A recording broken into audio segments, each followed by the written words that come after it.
বিসমিল্লাহির রহমানির রহিম। প্রিয় নবম শ্রেণীর শিক্ষার্থীরা, আশা করি ভালো আছো। গত ক্লাসে পদার্থবিজ্ঞান ক্লাসে কাজ, ক্ষমতা ও শক্তি অধ্যায় থেকে কাজ কাকে বলে এবং শক্তি, গতিশক্তি পর্যন্ত টিচার পড়িয়েছিলাম। উদাহরণের অঙ্কটা টিচার তোমাদের করতে বলেছিলাম কিনা জানি না। আসো প্রশ্নটা একটু পড়ি, আগে উদাহরণের অঙ্কটা সমাধান করে ফেলি, তারপরে বিভব শক্তিটা করব। 10 কেজি ভরের একটা স্থির বস্তুর উপর 10 সেকেন্ড ব্যাপী 10 নিউটন বল প্রয়োগ করা হয়েছে। আমার বইতে পেজ নাম্বার হচ্ছে 124। 10 কেজি ভরের স্থির বস্তুর উপর 10 সেকেন্ড ব্যাপী 10 নিউটন বল প্রয়োগ করা হয়েছে। বস্তুটির গতিশক্তি কত? প্রথম প্রশ্ন। দ্বিতীয় প্রশ্ন, 20 সেকেন্ড পরে গতিশক্তি কত? তৃতীয় প্রশ্ন, যদি পুরো 20 সেকেন্ড বল প্রয়োগ করা হয় তাহলে গতিশক্তি কত? তাহলে দেখো, 10 কেজি ভরের স্থির বস্তুর উপর 10 সেকেন্ড ব্যাপী 10 নিউটন বল প্রয়োগ করা হলো। উদাহরণের অঙ্কটা, তাহলে বল F সমান 10 নিউটন, ভর M সমান 10 কেজি। কাজে ত্বরণ A equal to what? আমরা জানি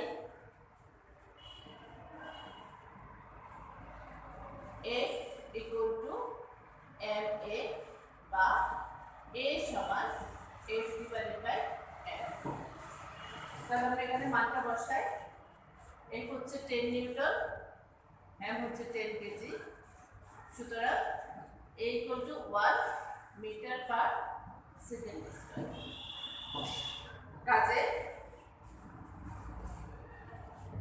10 সেকেন্ড পরে বেগ v সমান u প্লাস a।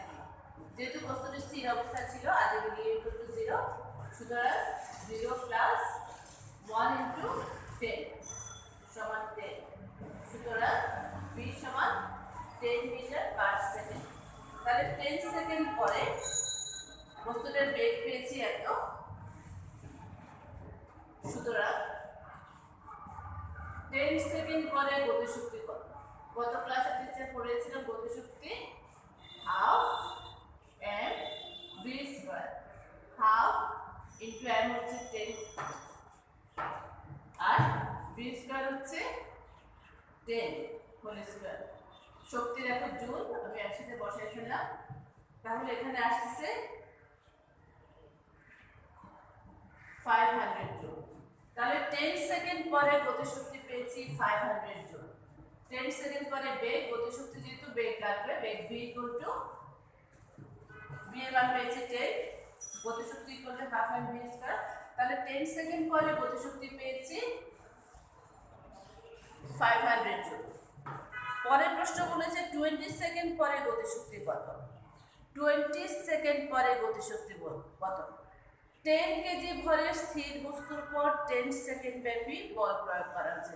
যেহেতু বলটা 10 সেকেন্ড ব্যাপী প্রয়োগ করা হয়েছে, তাহলে 10 সেকেন্ড পরে তার কোনো ত্বরণ নেই, বেগটা অপরিবর্তিত থাকবে। যেহেতু বলটা প্রয়োগ করা হয়েছে 10 সেকেন্ড পরে, তাহলে 10 সেকেন্ড পরে তার কোনো ত্বরণ নেই, ত্বরণ নেই মানে বেগের মান একই থাকবে, কাজে গতিশক্তি কোনো পরিবর্তন হবে না। 2 হবে, 10 সেকেন্ড পরে বস্তুটার গতিশক্তি একই থাকবে, যেহেতু বলটা 10 সেকেন্ড ব্যাপী প্রয়োগ করা হয়েছে, কাজে তার বেগের মান অপরিবর্তিত থাকবে। সি নম্বরে বলেছে যদি পুরো 20 সেকেন্ড বল প্রয়োগ করা হয় তাহলে গতিশক্তি কত হবে? তাহলে দেখো, সিতে বলেছে যদি পুরো 20 সেকেন্ড বল প্রয়োগ করা হয়, তাহলে আমরা এ পেয়েছি 1 metre per second square, t equal to ত্বরণের সময় t equal to 20 সেকেন্ড। তাহলে 20 সেকেন্ড পরে বেগ v সমান u প্লাস at, যেহেতু বস্তুটা স্থির অবস্থা থেকে যাত্রা শুরু করেছে, কাজে তার আদি বেগ u equal to 0। কাজে 0 plus 1 into 20, metre per second, সুতরাং 20 মিটার পার সেকেন্ড। তাহলে 20 সেকেন্ড পরে তার বেগ পেয়েছি এত, সুতরাং গতিশক্তি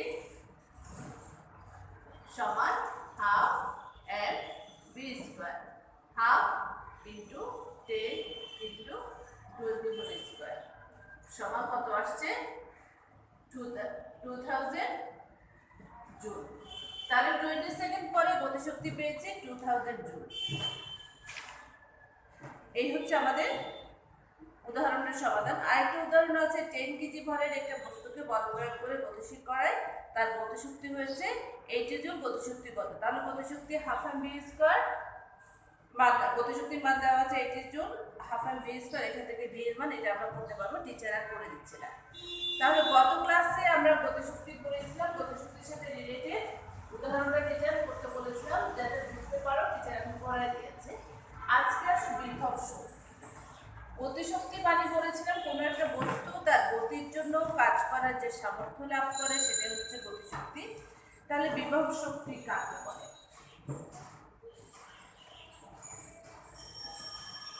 বিভব শক্তি, বিভব শক্তি হলো, আমরা বলেছিলাম কাজটা ধনাত্মক এবং ঋণাত্মক হতে পারে।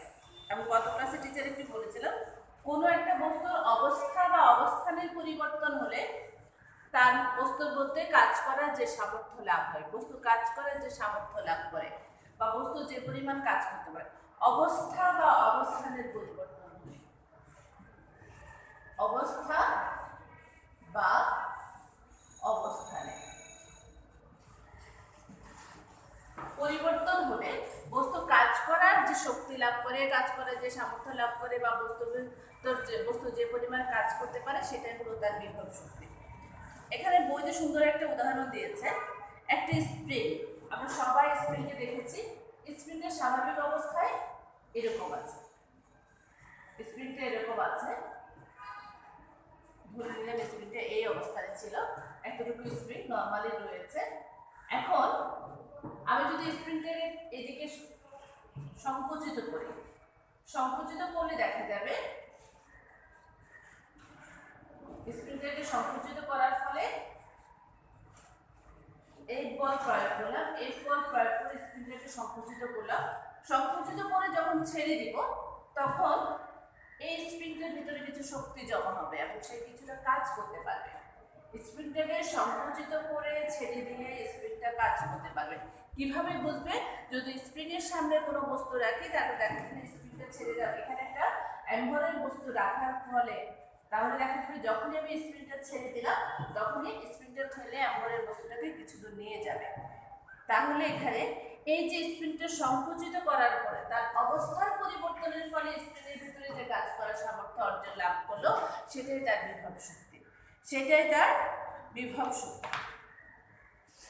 এখন এই বিভব শক্তির পরিমাণটা অবস্থার পরিবর্তনের ফলে স্প্রিংটাকে যদি সংকুচিত করে তাহলে দেখা যাচ্ছে সে কিছুটা শক্তি অর্জন করলো, শক্তি লাভ করলো। এই বিভব শক্তির পরিমাণ আমরা পাবো v equal to half k x square, v equal to এখানে এই বিভব শক্তির মান পাবো half k x square, যেখানে k হলো স্প্রিং ধ্রুবক এবং x হলো এই যে স্প্রিংটাকে সংকুচিত করে x দূরত্ব যতটুকু দূরত্ব গেছে তার মান। স্প্রিংটাকে সংকুচিত করার ফলে x দূরত্ব কতটুকু সংকুচিত করা হয়েছে তার মান, k হচ্ছে স্প্রিং ধ্রুবক আর x হচ্ছে সংকুচিত স্প্রিং এর দূরত্ব। কোন একটা বস্তুর অবস্থা পরিবর্তনের ফলে একটা স্প্রিং এর অবস্থা পরিবর্তনের ফলে আমরা এটা পাচ্ছি। তাহলে এটার সাথে রিলেটেড একটা প্রশ্ন আছে, 10 কেজি ভরের একটা বস্তু 10 মিটার পার সেকেন্ড বেগে স্প্রিং এর উপর পড়লো, স্প্রিং ধ্রুবক k equal to 1 lakh joule per metre square, সেটি কতটুকু সংকুচিত হবে? তাহলে বিভব শক্তি আমি উদাহরণটা পরে করাবো, তার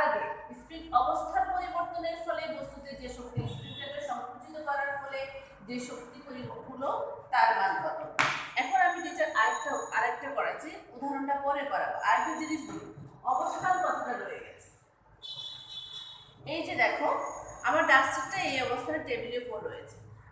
আমি যখন ডাস্টারটাকে কিছু উপরে ছেড়ে দিলাম, টেবিলের উপর যখন আছে তখন ডাস্টারে কোনো শক্তি কোনো কিছু বোঝা যাচ্ছে না। আমি ডাস্টারটাকে কিছু উপরে তুলে ছেড়ে দিলাম, একটা শব্দ শুনতে পেলে। এই যে ডাস্টারের অবস্থান পরিবর্তনের ফলে ডাস্টারের মধ্যে যে শক্তিটা লাভ হলো সেটাই তার বিভব শক্তি। অবস্থা বা অবস্থানের পরিবর্তনের ফলে কোনো বস্তু যে শক্তি লাভ করে সেটাই তার বিভব শক্তি। আমরা স্প্রিং এর ক্ষেত্রে বিভব শক্তি পেয়েছি হাফ কে এক্স স্কোয়ার। কে হলো স্প্রিং ধ্রুবক, এক্স হলো স্প্রিংটাকে কতটুকু সংকুচিত করা হয়েছে। এখন কোনো একটা বস্তুকে অবস্থান পরিবর্তনের ফলে বস্তুটা এই অবস্থানে ছিল, এইচ দূরত্ব অতিক্রম করে এই অবস্থানে নেওয়া হলো, তাহলে তার বস্তুর মধ্যে সঞ্চিত শক্তির পরিমাণ আমরা প্রকৃত কাজ সঞ্চিত যে পরিমাণ কাজ করতে পারে W F H। এই পরিমাণ বল প্রয়োগ করে এইচ অবস্থানে নেওয়া হলো, তাহলে কৃত কাজ বা বিভব শক্তি সমান কৃত কাজ equal to W equal Fh যদি হয়। তাহলে আমরা F সমান জানি mg, যেটা বস্তুর ওজন সবসময় নিচের দিকে কাজ করে। এই হলো mg, যেটা বস্তুর ওজন সবসময় নিচের দিকে কাজ করে। এখন আমাদেরকে ওজনের সমান এই বলটাকে এতটুকু বল প্রয়োগ করতে হবে। বল প্রয়োগ করে বস্তুটিকে এই অবস্থানে উপরে পরিবর্তন করা হলো। তাহলে দেখো mgh, তাহলে বিভব শক্তির পরিমাণ পেয়েছি, অবস্থান পরিবর্তনের জন্য বিভব শক্তি পেয়েছি mgh। তাহলে শক্তি আমি বস্তুটাকে যখন উপর থেকে ছেড়ে দিব তখন এই বিভব শক্তিটা গতি শক্তিতে পরিণত হবে এবং ভূমি স্পর্শ করার পূর্ব মুহূর্তে সম্পূর্ণ শক্তিটা তার গতি শক্তিতে পরিণত হবে। বস্তুটাকে যখন উপর থেকে এই অবস্থানে তার সম্পূর্ণ শক্তি হবে বিভব শক্তি, সেই শক্তির পরিমাণ পেয়েছি mgh। আমি বস্তুটাকে যখন mgh অবস্থান থেকে ছেড়ে দিব তখন পুরো শক্তিটা ক্রমান্বয়ে বিভব শক্তিটা ক্রমান্বয়ে গতি শক্তিতে পরিণত হবে এবং ভূমি স্পর্শ করার পূর্ব মুহূর্তে সম্পূর্ণ শক্তি তার বিভব গতি শক্তিতে পরিণত হবে। তাহলে সেই গতি শক্তি যদি শক্তির নিত্যতা অনুযায়ী বিভব শক্তি ইকুয়াল টু গতি শক্তি অর্থাৎ half m v square equal two mgh, উভয় পক্ষ থেকে m বাদ দিই বা v স্কয়ার সমান 2gh। তাহলে দেখো আমরা এই সমীকরণটা ইউজ করে আমরা গতির সমীকরণে পেয়েছি v স্কয়ার সমান a স্কয়ার প্লাস 2gh। আজকে আমরা পেয়েছি v স্কয়ার সমান 2gh শক্তির সূত্র থেকে বিভব শক্তি এবং গতি শক্তি। তাহলে দুটো সমীকরণ ইউজ করে আমরা বেগের মানটা বের করতে পারছি। এবার আসো দুটো নিয়ম, একটা হলো অবস্থা আর একটা হলো অবস্থান। দুটোর জন্য টিচার দুটো ক্লাস করেছে, দুটো সূত্র পেয়েছে। আসো সেই এটার সাথে রিলেটেড কি কি উদাহরণ আছে আমরা একটু কাজ করি। অর্থাৎ হাফ m v স্কয়ার সমান mgh বা v স্কয়ার সমান 2gh। প্রথম প্রশ্ন হলো 10 কেজি ভরের একটা বস্তু 10 মিটার পার সেকেন্ড বেগে স্প্রিং এর উপর পড়লো। স্প্রিং ধ্রুবক কে হলো m ভর m সমান 10 কেজি, স্প্রিং ধ্রুবক K equal to 1 lakh joule. সেটি কতটুকু সংকুচিত হবে? তাহলে বস্তুটির গতিশক্তি হাফ m v স্কয়ার। আচ্ছা বেগ v সমান 10 মিটার পার সেকেন্ড। গতিশক্তি হাফ m v স্কয়ার আমরা বসাই half into 10 into 10 whole square, কত আসছে 500 জুল। 500 জুল যদি বস্তুটার গতিশক্তি হয় তাহলে স্প্রিংটাকে সংকুচিত করবে। আমরা জানি হাফ কে এক্স স্কয়ার সমান হাফ m v স্কয়ার। তাহলে 500 জুল বা kx স্কয়ার সমান 1000, আমি একটু ক্যালকুলেশনটা করি, বা x স্কয়ার সমান 1000 divided by k, 1000 divided by 1 lakh. তাহলে পেয়েছি 1 ডিভাইডেড বাই এখানে হাফ 500,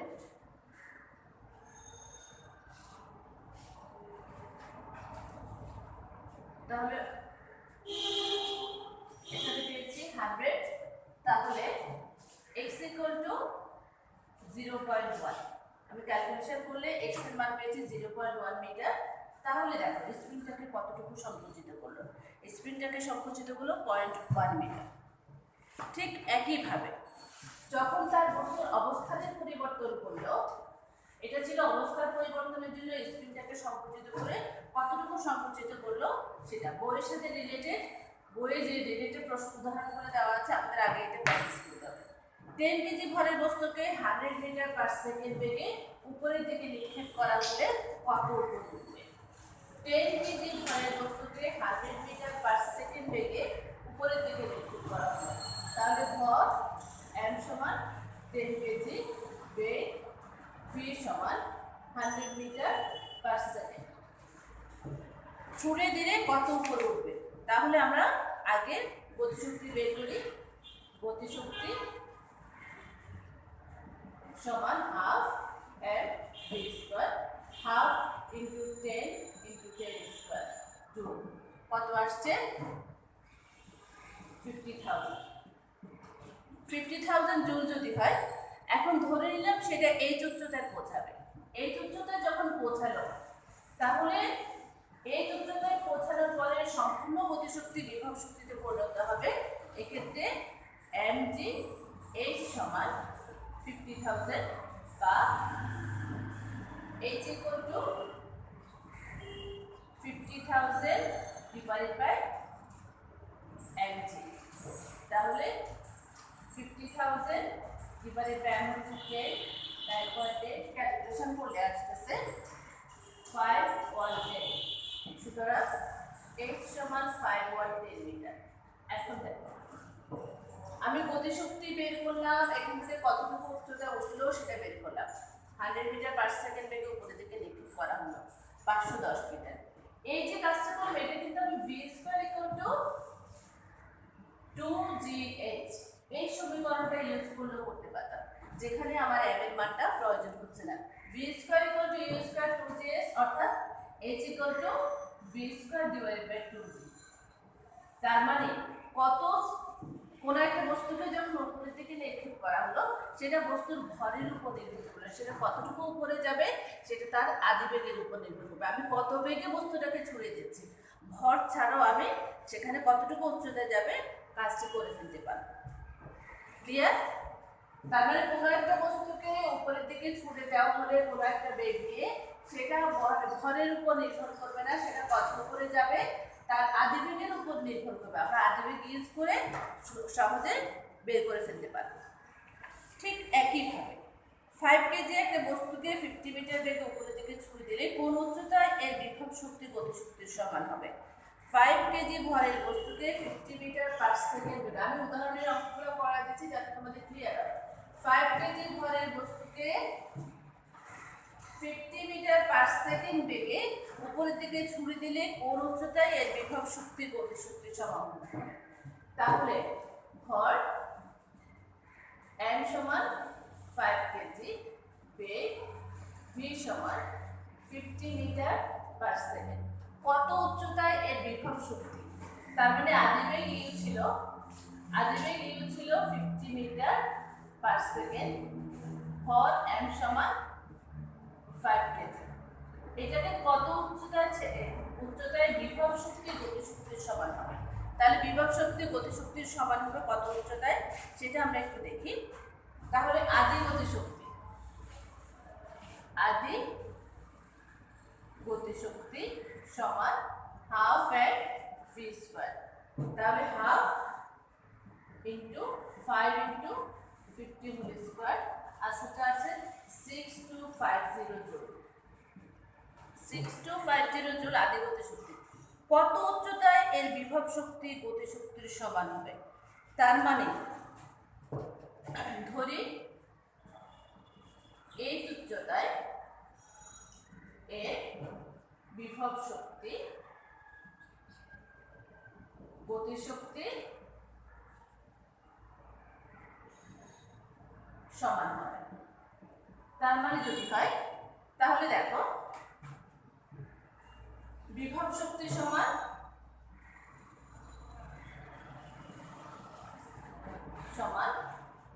গতিশক্তি। আমি যখন প্রশ্নটা থেকে ছেড়ে দিব বলছিলাম এখানে, তখন বিভব শক্তি এবং গতিশক্তি দুটোই থাকবে। তার মানে কত উচ্চতায় বিভব শক্তি গতিশক্তির সমান হবে? বিভব শক্তি গতিশক্তি বা বিভব শক্তি প্লাস সম্পূর্ণ শক্তি গতিশক্তিতে পরিণত হবে। গতিশক্তি ইকুয়াল টু প্রাথমিক গতিশক্তি, যেটা আমি আদি গতিশক্তি বা প্রাথমিক গতিশক্তি, আদি গতিশক্তি। তাহলে এখান থেকে আমি পাচ্ছি বিভব শক্তি সমান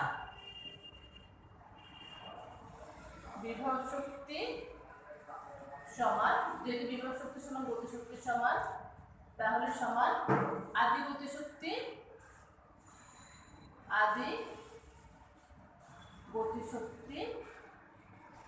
ভাগ 2। তাহলে এখান থেকে আমরা লিখতে পারি mgh সমান আদি গতিশক্তি ভাগ 2। আদি গতিশক্তি ছিল কত? বা h সমান আদি গতিশক্তি 6250 ডিভাইডেড বাই mg, বা 6250 আর হচ্ছে 50 হচ্ছে 9.8। এটা ক্যালকুলেশন করলে আসছে 63.78। সুতরাং h সমান 63.78। এবার আসো, এই যে আমি একটু আগে গতিশক্তিটা করলাম, এখন বিভব শক্তিটা করলাম। এই বিভব শক্তিটাও কিন্তু mgh সমান আমরা v স্কয়ার সমান 2gh, ঠিক একই নিয়মে করে ফেলতে পারি। এই বিভব শক্তিটা যেহেতু বিভব শক্তি গতিশক্তিটার সমান, তাহলে v স্কয়ার সমান 2gh এখান থেকে করে ফেলতে পারি। এই বিভব শক্তিটাও বস্তুর ভরের উপর নির্ভর করছে না। আমি কোনো একটা বস্তুর আদি গতিশক্তি পেয়েছি, সেখান থেকে বিভব শক্তি কোন উচ্চতায় বিভব শক্তি গতিশক্তি সমান হবে?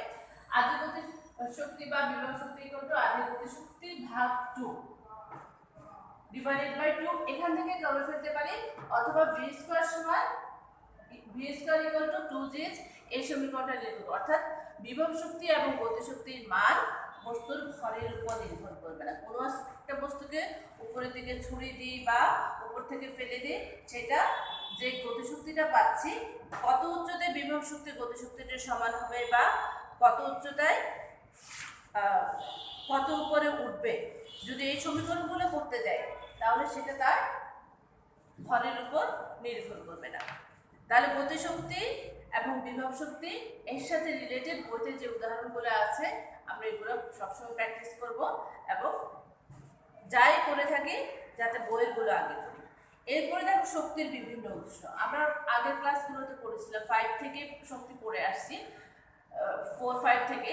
তাহলে শক্তির বিভিন্ন উৎস, শক্তি বলেছি, শক্তি কোনো আমাদের এখন যদি আসি, কোনো একটা দেশ কতটুকু উন্নত সেটা নির্ভর করছে তার মাথাপিছু ব্যয়িত শক্তির উপর। এই শক্তির উৎস আমরা পড়েছিলাম নবায়নযোগ্য ও অনবায়নযোগ্য শক্তি। নবায়নযোগ্য শক্তি মানে হলো যেটা শেষ হয়ে গেলে পুনরায় পাওয়া যায়, উৎপাদন করা যায়। আর অনবায়নযোগ্য শক্তি হলো যে শক্তিটা শেষ হয়ে গেলে পুনরায় উৎপাদন করা যায় না। তাহলে দেখো অনবায়নযোগ্য শক্তির মধ্যে 109 নম্বর পেজে অনবায়নযোগ্য শক্তির মধ্যে তোমাদের এখানে আছে জ্বালানি তেল, জ্বালানি শক্তি, তেল, গ্যাস, কয়লা, নিউক্লিয়ার শক্তি। নবায়নযোগ্য শক্তির মধ্যে আছে জলবিদ্যুৎ, সৌরশক্তি, বায়ুশক্তি, বায়োফুয়েল, ভূতাত্ত্বিক শক্তি এবং শক্তি রূপান্তর এবং পরিবেশের উপর প্রভাব। এই জিনিসগুলো যেটা আছে নবায়নযোগ্য অনবায়নযোগ্য শক্তি জ্বালানি শক্তি তোমরা জিনিসটা পড়লেই পারবে, এটা টিচারকে পড়াই দিতে হবে না। নবায়নযোগ্য অনবায়নযোগ্য শক্তির মধ্যে আছে জ্বালানি শক্তি তেল গ্যাস কয়লা নিউক্লিয়ার শক্তি, আর নবায়নযোগ্য শক্তির মধ্যে আছে জলবিদ্যুৎ বায়োমাস সৌরশক্তি বায়ুশক্তি বায়োফুয়েল ভূতাত্ত্বিক শক্তি।